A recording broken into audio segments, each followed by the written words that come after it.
اپنے فرائض کے اور دوسروں کے حقوق کے بارے میں تعلیمات بھی دی ہیں اور انسان کو ان پر عمل کرنے یا نہ کرنے کا اختیار بھی دیا ہے۔ اس کے ساتھ ہی اپنے اعمال کا حساب دینے کی خبر بھی ہے، اور یہ نہیں کہ بے خبری میں اعمال کا حساب دینے کے لیے بلا لیا گیا ہے۔ دنیا میں بھیجتے وقت سب سے پہلے یہی خبر دی گئی تھی کہ تمہیں لوٹ کر آنا ہے، لہٰذا اپنے اعمال کے ساتھ پیشی ہوگی، اور ہر عمل کے 4 گواہ موجود ہیں۔ زمین کا وہ خطہ جہاں پر عمل کیا جا رہا ہوگا، دائیں بائیں ہر عمل کو درج کرنے والے فرشتے، اور خود اپنے ہی اعضاء۔ عدل و انصاف کا اس سے بڑا انتظام اور کوئی نہیں ہو سکتا۔ اس طرح ہر نفس کا حساب ہوگا، میزان قائم ہوگی، اچھے اور برے عمل دونوں کا وزن کیا جائے گا، جس کے بعد نجات ہونی ہے یا نہیں۔ یہ سب الحسیب جل جلالہ کے اختیار میں ہی ہے۔ ارشاد فرمایا جا رہا ہے، زمین اور آسمانوں میں جو کچھ بھی ہے سب اللہ ہی کا ہے، اور جو کچھ تمہارے دلوں میں ہے تم اسے چھپاؤ یا ظاہر کرو، اللہ کو سب خبر ہے۔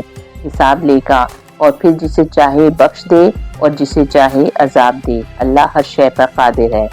انسان پیدا ہی آزمائش کے لیے ہوا ہے۔ جس ہستی نے موت اور زندگی کو ایجاد کیا، وہی لمحہ لمحہ انسان کے عمل کو جانچ رہا ہے۔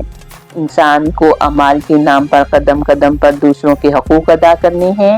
ان میں اپنے اور غیر، دوست اور دشمن، ان میں عدل و مساوات بھی ضروری ہے۔ کوئی فرد بیوی اور والدین کے ساتھ رہتا ہے، اسے ان دونوں کی کفالت کرنی ہے۔ یہ دونوں ہی رشتے محبت، مروت اور انسیت چاہتے ہیں، اسے ان دونوں کے درمیان بیلنس رکھنا ہے۔ یہاں پر ایک بات بڑی ہی غور طلب ہے کہ اللہ تعالیٰ انسان کے جن جن اعمال کا حساب لے گا، ان میں سے 999 اعمال حقوق العباد میں سے ہیں، یعنی بندوں پر حقوق۔ ان تمام رشتوں اور ان کے حقوق ادا کرنے کے بارے میں پڑھنے سے لگتا ہے کہ دین کا دوسرا نام حقوق کی ادائیگی ہے۔ اللہ تعالیٰ اپنی خطائیں بخش دے گا، لیکن والدین کے حقوق، بھائی بہنوں کے، بیوی بچوں کے، غلاموں کے، یتیموں کے اور بیواؤں کے، پڑوسیوں کے، تجارت میں لین دین اور ناپ تول میں کمی کے، اپنے اور پرائے قریبی اور دور والے، اللہ تعالیٰ کو کسی کے ساتھ بھی ظلم گوارا نہیں ہے۔ کسی کے خاندان کے کچھ لوگ اپنے بچے چھوڑ کر مر گئے ہیں، ان کی کفالت کرنی ہے، یا وہ یتیم صاحب حیثیت تو ہیں لیکن ابھی اپنی دولت کو سنبھالنے کے قابل نہیں ہیں۔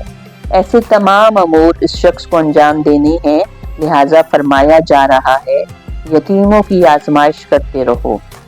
کہ ان کا عقلی شعور کتنا ہے، ان میں اپنے مال کی ذمہ داری اٹھانے کی اہلیت کتنی ہے، یہاں تک کہ وہ نکاح کی عمر تک پہنچ جائیں۔ پھر اگر تم ان میں قابلیت پاؤ تو ان کا مال ان کے حوالے کر دو۔ ایسا کبھی مت کرنا کہ حد انصاف سے تجاوز کر جاؤ، اور اس خوف سے کہ ان کے مال جلدی جلدی کھا جاؤ کہ وہ بڑے ہو کر اپنے حق کا مطالبہ کریں گے۔ یتیم کا سرپرست اگر مالدار ہو تو وہ پرہیزگاری سے کام لے، لیکن اگر وہ غریب ہو تو معروف طریقے سے کھائے، اور جب ان کا مال ان کے حوالے کرنے لگو تو اس پر گواہ بنا لیا کرو، اور حساب لینے کے لیے اللہ کافی ہے۔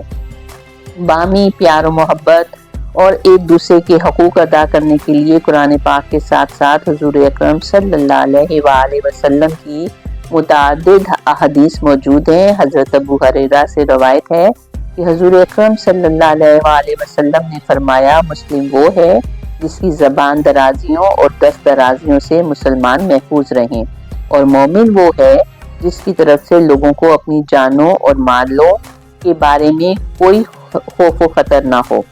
یہاں پر پڑوس کے حقوق کی بات آتی ہے۔ گویا فرد اگر مختلف قسم کے پڑوسیوں میں رہتا ہے، جن میں مسلم بھی ہیں، غیر مسلم بھی، اور کوئی پڑوسی رشتہ دار بھی ہے، ان سب کے حقوق واضح فرما دیے گئے ہیں۔ ان سب کے بارے میں بڑی سخت وعید ہے۔ حضرت اکرم صلی اللہ علیہ وآلہ وسلم نے فرمایا، قسم اللہ کی وہ مومن نہیں، قسم اللہ کی وہ مومن نہیں ہے، قسم اللہ کی وہ مومن نہیں ہے۔ عرض کیا گیا، یا رسول اللہ کون مومن نہیں ہے؟ آپ نے فرمایا، وہ آدمی جس کے پڑوسی اس کی شرارتوں اور آفتوں سے خائف رہتے ہیں۔ ایک اور صفت جس کا سب سے زیادہ حساب لیا جائے گا وہ اخلاق ہے۔ حضرت ابو ہریرہ سے روایت ہے کہ حضور اکرم صلی اللہ علیہ وآلہ وسلم نے فرمایا، مسلمانوں میں زیادہ کامل ایمان اس کا ہے جس کے اخلاق سب سے اچھے ہوں، کیونکہ اخلاقی زندگی کے تمام شعبوں پر محیط ہوتا ہے، لہٰذا اس کی تاکید بھی بہت ہے، اور یہی وہ اولین صفت ہے جس میں باقی تمام صفات ضم ہوتی چلی جاتی ہیں۔ انسان کا اخلاق درست نہ ہو تو وہ کسی بھی رشتے کے لیے مطلوب اور پسندیدہ نہیں رہتا، اور جب وہ کسی کو مطلوب ہی نہیں تو باقی فرائض کس طرح ادا کرے گا؟ لہٰذا منافقانہ اعمال میں سب سے پہلا منافق عمل بد اخلاقی ہے، پھر بد عہدی، ایمانت میں خیانت، جھوٹ، جھگڑالو اور بد زبانی۔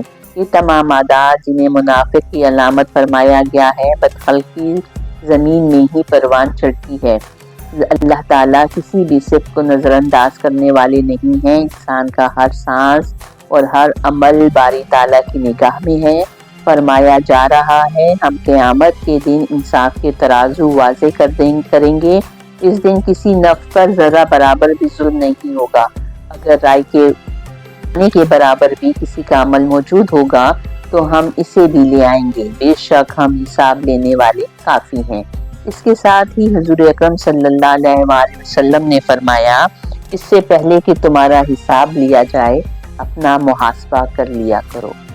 وآخر دعوانا ان الحمد للہ رب العالمین۔ صدق اللہ العظیم۔